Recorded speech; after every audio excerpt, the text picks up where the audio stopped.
And I'm just going to come out and say I have no qualms about saying that this book would not have won Best Young Adult Fantasy or Science Fiction if it was not, in fact, written by B. Doing what you should never do, which is turning on a camera lens when you have a heavy heart. But I do have a heavy heart. I don't have any particular thoughts that I super want to talk about, but I do want to talk about my reaction to the Goodreads Choice Awards of 2022.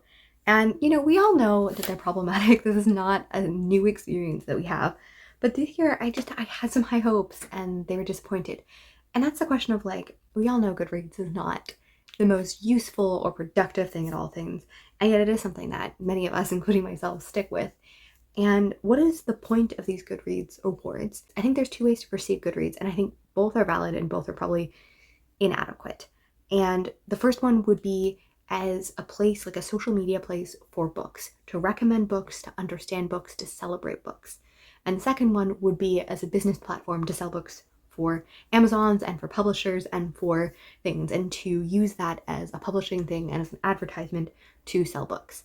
And I think to sell books, this probably works fine. As a recommendation and social media thing that isn't just based on popularity, this is. As I look through here, I see a lot of familiar faces, a lot of familiar names, and that makes me sad. It's like this year is the first year I believe that they don't have a middle grade singularity. It is also the first time since its creation in 2008 or 2009 that Rick Riordan has not won it, and that is because it is the first time Rick Riordan has not published a book. He won the middle grade section every single year for I think 14 years. And I don't think that's necessarily a Rick Riordan problem, because more than most authors, he has been very aware of his platform and has used it to spearhead diverse voices and diverse authors and, giving people a leg up in their career and focusing on that.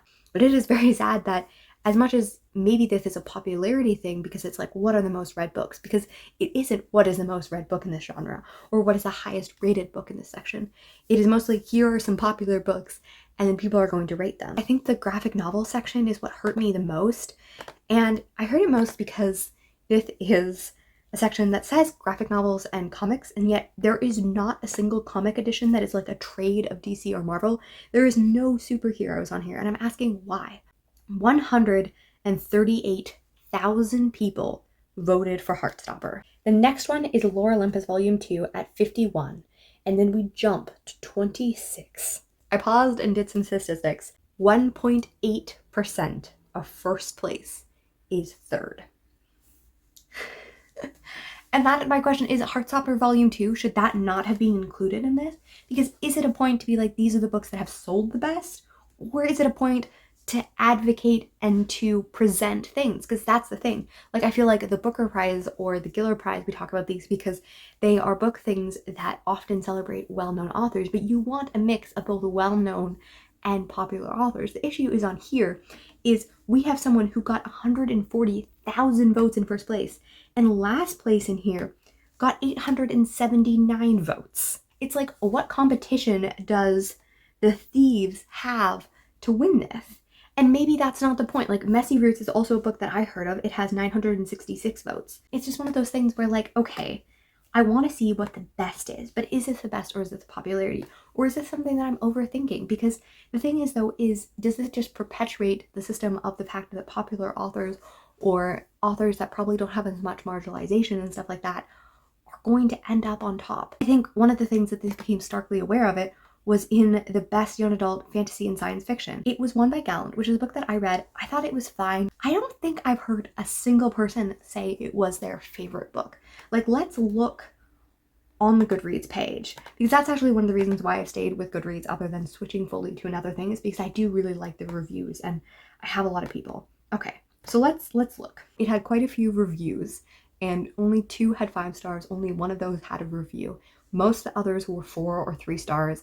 I gave it 3 stars because I thought it was okay. I don't remember much of what happened 3 months later in this book. I can't tell you the main character's name. I can't even tell you a lot of the plot things.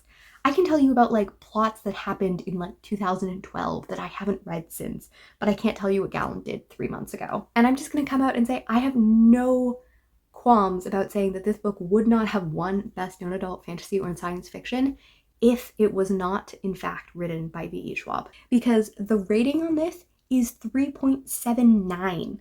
That is not a good rating. It has a higher rating of 3 stars than 5 stars, and it won the Best Fantasy Award of 2022. Meanwhile, we have some books that are way down that have much higher vote things, but they probably don't know them when they know V.E. Schwab, so people vote for V.E. Schwab. And I'm definitely guilty of this. I did this in other areas where I hadn't read them but I wanted to vote. And some would say that I can't really yell about someone else doing that if I did that. But one of the things that I made as kind of a rule for myself is I would not vote for the book that I thought was most likely to win. I would vote for another book, most often by a marginalized author, which I thought might not get as much of the vote, but I am interested in reading it and I would vote for it to hopefully bump it up in people's opinion.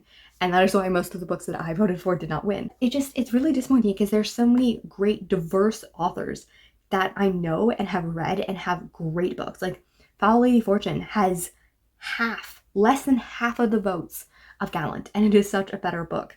And like so many other of these, I'm like, these are really cool, interesting books, but they're not known. So someone isn't going to vote for them unless they've read it, and they're not going to vote for it just based on the author. I've heard people say that they should only be able to vote for books that they have read, and I don't know if that's too complicated, but it's just one of those things that makes me really sad, because if we look at this, we mostly see just a bunch of white authors that are very well established winning every single award. And I'm like, okay, really? That's what we know? The poetry section is Amanda Gorman, which I love her poetry thing, and I did actually vote for it because it is the only one that I had read, and I thought that it was good. Her and Ocean Vaughn are the only people who got significant votes at this section because they're the only ones that are well known. And it just becomes like many of these are great, and many of them, yeah, are under 1,000 votes. And it's like, I wish almost that we had like an article going through and highlighting, maybe reviewing, because is this getting people to vote The Golden Axe or All the Flowers Kneeling? Like, are these getting them to vote them? Or are they just going there and being like kind of defeated, being like, if I was one of these authors, I think I would just be very discouraged, because it's like, yeah, of course it's going to go to Amanda Gorman. I don't know what the purpose of this is, because I do think that popularity things can be important. Like, knowing what is popular can be really useful. And just because something is popular does not make it bad. Like Carrie Soto won historical fiction, Heartstopper won graphic novels. Those are both books that I really enjoyed. I think I gave 4 stars to both of them, so I'm not going to complain about them. What is the purpose of us telling us that Taylor Jenkins Reid is a popular author? Is that purposeful? I don't know. Okay, this one actually really ticks me off, because Sarah J. Maas won over Babel by over half. Let's see. So it got 105,000 votes. It got 105,000 votes, and it has been read by 166. Her books always surprise me at how popular they are. This actually has been read by more people than I assumed. It just makes me so sad that Sarah J. Maas won over Rebecca Kwan with twice as many votes, when, I don't know, most people would probably say Rebecca Kwan wrote a better book. Like, that book was incredible and about colonialism and about like all of these ways, and has such a powerful message and beautiful prose and dark academia and everything else. And she's a young Asian author who is going to be smothered with this very interesting veteran author who is known to not have the best editing and plotted books and sometimes perpetuates harmful things. It's just sad to me. And I'm not saying that you can't like Sarah J. Maas. Sarah J. Maas got me into BookTube because of the fact that I was so confused by her plot things. I went to the Bookish Leo and watched her videos when she only had like 1,000 subscribers, and then she came back years later and became queen with her like, this is the diagram on how to understand the internet. So that's my origin story. So I can't blame Sarah J. Maas for anything, because I wouldn't be here without her. But also, it's just like so sad that so many great books get like no votes because there is a woman who is very popular who everyone is going to vote for. And it's like, I don't begrudge Sarah J. Maas for her popularity, but I am sad that because of her popularity, no one else is going to get the choice. And maybe she should just win every award because she's popular. I don't know. I don't know how to fix this. I don't see the purpose, because if it is just a popularity thing, great, fantastic, it's accomplished. But when I look at this, I look at Tomorrow by Gabrielle Zevin. That's a book that I've heard of. Made is a book I've heard about. Taylor Jenkins Reid's book we've heard about, author we've heard of. Sarah J. Maas, book we've heard about. Emily Henry, I'm pretty sure she won the romance last year. Emily St. John Mandel, very well known, beloved author. I liked the book well enough. There's probably other science fiction that was better. Hidden Treasures by Jason Renock. Know nothing about that.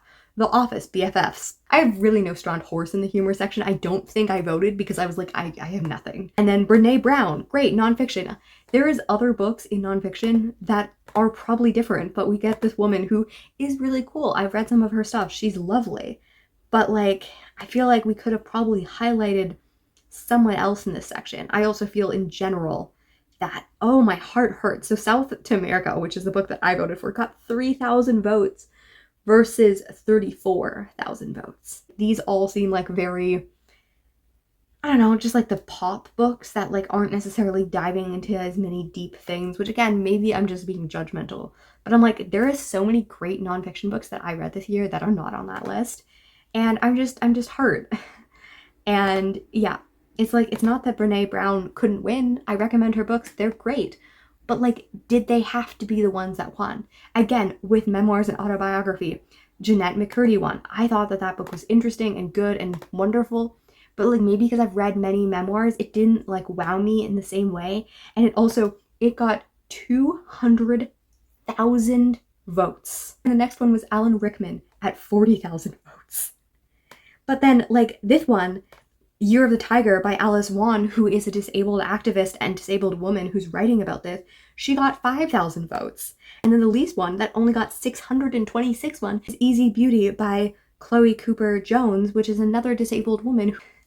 It just makes me deeply sad that it's like, it's not that I think that Jeanette McCurdy does not deserve the praise. I think that was quite a good book that I enjoyed and like was traumatized by parts of it because it was so well written. It just makes me sad because no one and their mother and their sister and their grandmother who's estranged from them doesn't know about this book. So like the fact that yes, 200,000 people voted for it, which like, and I'm even taking votes off it, it's like 200,000, 2,606, which is the number that I'm not even mentioning at the end of it. What, like 5 times many votes as Easy Beauty got?